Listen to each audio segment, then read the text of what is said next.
শাহজালাল মারা গেছেন, শাহজালালের সৈনিকরা এখনো মারা যায় নাই, চিল্লাবেন ঠিক কিনা? শাহজালালের সৈনিকরা এখনো আছে। এই জন্য শাহজালালের সৈনিকদের গর্জনে এখনো আমাদের ভিতকে ওঠে। আল্লামা সাইদি রহমাতুল্লাহ চলে গেছেন, তাদের সৈনিকরা চলে যায় নাই, তাদের সৈনিক ঠিকই আছে, চিল্লাবেন ঠিক কিনা? আমার ভাইরা, এই দেশ থেকে বড় বড় আলেমরা চলে গেছেন ঠিক, তাদের সৈনিকরা কিন্তু বাংলার জমিনে এখনো বাঁচা আছে। এজন্য এই বাংলার জমিনে কে কথা বলবা, ইসলামকে সামনে রেখেই খেয়াল করে মুসলমানদেরকে সামনে রেখে কথা বলতে হবে। মুসলমানদেরকে মাইনাস করে, ইসলামকে বাইপাস করে কেউ যদি কথা বলতে চায়, বাংলার জমিনে তাদেরকে টিকতে দেওয়া হবে না, চিল্লাবেন ঠিক কিনা?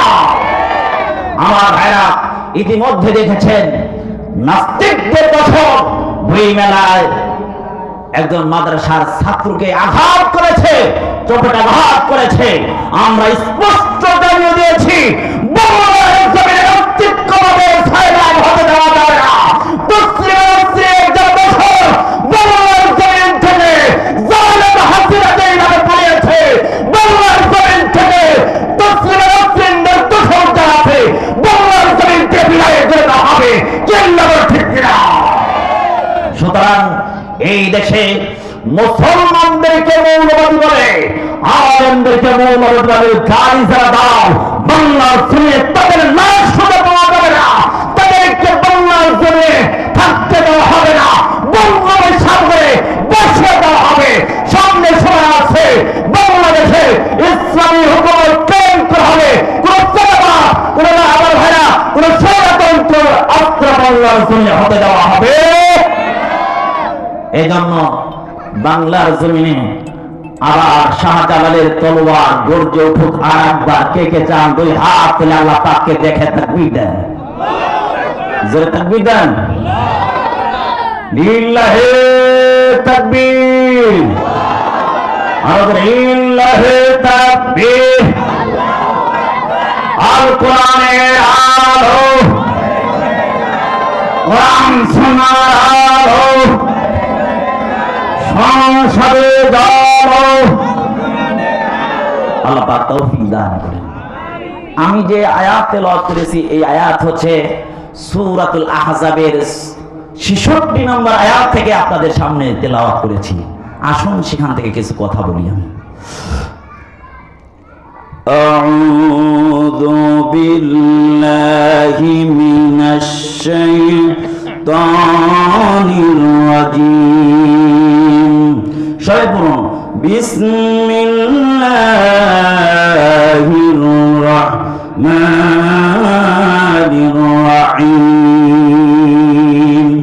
ইয়াওমা তুকাল্লাবু ওজুহুহুম ফিন-নারি ইয়াকুলুনা ইয়া লাইতানা আতা'না আল্লাহা ওয়া আতা'নার রাসূলা। কিয়ামতের ময়দানে বান্দাদেরকে যখন রিজাল্ট কার্ডটা ধরিয়ে দেওয়া হবে, বান্দাদের সামনে যখন রিজাল্ট কার্ডটা দেওয়া হবে, বান্দার জিন্দেগির সব নম্বর আর রিজাল্ট যখন বান্দার সামনে তুলে ধরা হবে, বান্দা কি আমল করেছো, ভালো মন্দ যা কিছু করেছো, বান্দার সামনে যখন তুলে ধরা হবে, বান্দাকে পড়া হবে, বলা হবে, বান্দা তুমি তোমার আমলনামা পড়ো। ইকরা কিতাবাকা কাফা বিনাফসিকা ইয়াওমা আলাইকা হাসিবা। বান্দা তোমার আমলনামা তোমার সামনে তুলে ধরা হলো, বান্দা তুমি পড়ো, তুমি জান্নাতি না জাহান্নামী, তুমি তোমার আমলনামা পড়ো। বান্দা যখন আমলনামা পেয়ে যাবে, বান্দা যখন ডান হাতে আমলনামা পেয়ে যাবে, ওই বান্দা খুশি হয়ে যাবে। জান্নাতের যখন সার্টিফিকেট আর টিকিটটা পেয়ে যাবে, বান্দা জান্নাতে ঢুকে যাবে। আর জাহান্নামীরা যখন জাহান্নামে চলে যাবে, জাহান্নামীদেরকে যখন জাহান্নামে ঢুকে দেওয়া হবে, জাহান্নামে যখন তার পন্থে চলে যাবে, বান্দাদেরকে যখন টেনে টেনে জাহান্নামে নিয়ে যাওয়া হবে, শৃঙ্খলাবদ্ধ অবস্থায় জাহান্নামে যখন না হবে, তখন বলা হবে, কেন তোমরা জাহান্নামে আসলাম? তোমাদের কোনো নাজিরা প্রতিবদশনকারী কোনো সুসংবাদদাতাকে তোমাদের কাছে যায় নাই, কেন জাহান্নামী হইলা?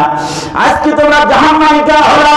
তখন বলা হবে, সাআলাহুম খাযানাতুহা আলাম ইয়াতিকুম নাযীর, তোমাদের সামনে কে কোনো নাজিরে যায়নি, রাসূল যায় নাই, পয়গম্বররা যায় নাই, আর আমরা যাই নাই, তোমাদের কি ইসলামের কথা বলে নাই, আর তোমাদের কি দ্বীনের কথা শোনায় নাই, এরকম কি কোনো নাজিরে যায় নাই? তখন তারা সবাই বলবে, জাহান্নামীরা বলবে, ক্বালু বালা ক্বাদ জাআনা নাযীর। ওই শোনা দাওরা, হা আল্লাহ, হা ফেরেশতারা শুনে রাখেন, আমাদের কাছে ঠিকই নাজির এসেছে, আমাদেরকে বিধি প্রদর্শন করেছে, এই পথে চললে জান্নাতে যাইবা, এই পথে চললে জাহান্নামে যাইবা, এই কথা বারবার আমাদেরকে বলেছে, শোনায় দিয়েছে, কিন্তু আমরা সেই কথা মানি নাই। তখন আমরা বুঝতে পারি নাই, আমরা বিশ্বাস করি নাই। ক্বালু বালা ক্বাদ জাআনা নাযীর ফাকাযযাবনা ওয়া কুলনা মা নাযালাল্লাহু মিন শাই। তখন তারা বলবে, আমরা সব বিশ্বাস করতাম না। এগুলো আলেম যারা বলে, এই কথাগুলো যা বলতেছে আলেমরা, তারা এরকম ভাবে তাদের টাকা কামাই করার জন্য, দায়িত্ব পালন করার জন্য এগুলো বলেই থাকবে, কিন্তু না না না, আলেমরা যা কিছু বলে এটা তাদের নিজের বানানো না, এগুলো হলো সব আল্লাহ পাকের পক্ষ থেকে। চিল্লাবেন ঠিক কিনা? সব হচ্ছে মালিকের পক্ষ থেকে। এগুলো রাসূলের কাছে যা নাযিল হয়েছে, রাসূল জানিয়ে দিয়েছেন, আলেমরা তা জানিয়ে দিয়েছে। চিল্লাবেন ঠিক কিনা? আমার ভাইরা, এই কথা জানানোর পর এই মানুষগুলোকে যখন জাহান্নামের মধ্যে টেনে টেনে জাহান্নামে পৌঁছায় দেওয়া হবে, জাহান্নামে যখন চলে যাবে, এই মানুষগুলো অন্তরগুলো সহ জাহান্নামের মধ্যে যখন বাজা মাছের মতো উলট পালট করা হবে, যখন তাদের চেহারাগুলোকে জাহান্নামের মধ্যে উল্টানো হবে, পাল্টানো হবে, ইয়াউমা তুকাল্লাবু বুজুহুম ফিন্নার, জাহান্নামের মধ্যে তাদের চেহারা যখন উলট পালট করা হবে, এই দিকে ওই দিকে, অর্থাৎ জাহান্নামের মধ্যে কখন এই দিকে কখন ওই দিকে, এই মানুষগুলোকে জাহান্নামের মধ্যে যখন উলট পালট করা হবে, তখন তারা বলবে, ইয়াকুলুনা ইয়া লাইতানা আতানা আল্লাহ ওয়া আতানা রাসূলা। ওই জাহান্নামী ব্যক্তিগুলো বললেন, হায় আফসোস, যদি আজকে আমরা কি করতাম, দুনিয়ার জিন্দেগিতে আল্লাহর আনুগত্য করতাম, রাসূলের আনুগত্য করতাম, যদি রাসূলের দলে থাকতাম, তাহলে আজকে জাহান্নামে যাওয়া লাগতো না। আমরা রাসূলের দলে ছিলাম না, রাসূলের আনুগত্য করি নাই, আল্লাহর কথা মানি নাই, মৌলবাদী বলে ধমক দিয়ে তাড়িয়ে দিয়েছি, বলে মৌলবাদী বলে ঘৃণা করে আমরা তাড়িয়ে দিয়েছি।